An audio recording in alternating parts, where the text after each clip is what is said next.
Pour 2017, la croissance globale va rester modérée. Mais il faut distinguer les choses. On va avoir aux États-Unis une amélioration du cycle économique liée à l'arrivée de Donald Trump et des mesures de politique économique qui vont être mises en œuvre. On va avoir une baisse d'impôts significative tout au long de 2017 pour les ménages et pour les entreprises. Ce facteur-là va tirer le cycle américain à la hausse, laissant les autres régions du monde sur leur propre dynamique.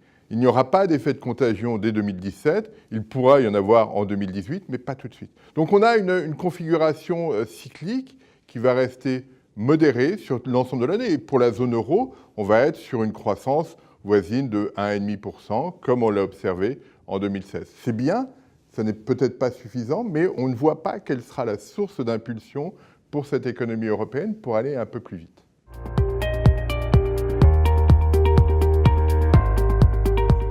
Il n'y aura pas d'accélération de l'inflation.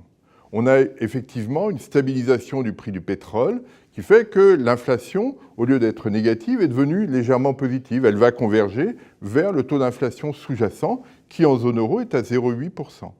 Ce taux d'inflation sous-jacent ne va pas s'accélérer parce qu'il n'y a pas de tension au sein de l'économie européenne. Il faudrait que les salaires augmentent un peu plus vite, par exemple, pour avoir une augmentation du taux d'inflation sous-jacent. Il y aura aux États-Unis un peu plus d'inflation. La baisse des impôts va alimenter la demande et on aura quelque chose d'un peu plus fort. Mais quoi qu'il arrive, aux États-Unis, on aura une inflation proche de la cible de la Banque centrale, c'est-à-dire 2%. En zone euro, on sera bien en dessous de cette cible de la Banque centrale. Donc on n'est pas dans une phase d'inflation.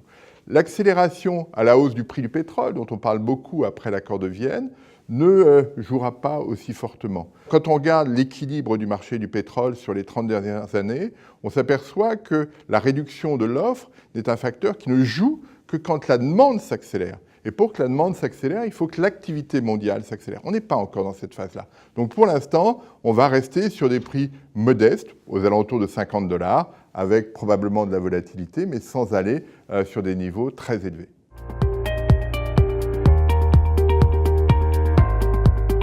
Alors on va avoir des situations différenciées.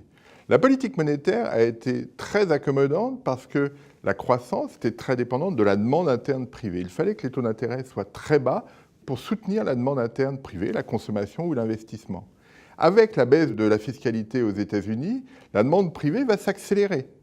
Et donc la politique monétaire américaine ne sera plus conditionnée de la même façon. On va avoir un équilibre de taux d'intérêt plus élevé aux États-Unis, une politique monétaire avec des taux d'intérêt un peu plus élevés tout au long de 2017, alors que dans le même temps, la Banque centrale européenne maintiendra une politique très accommodante. L'ajustement entre les deux se passera par une baisse de la monnaie, un euro qui sera beaucoup plus faible et qui permettra un élargissement des écarts de taux d'intérêt entre les États-Unis et l'Europe.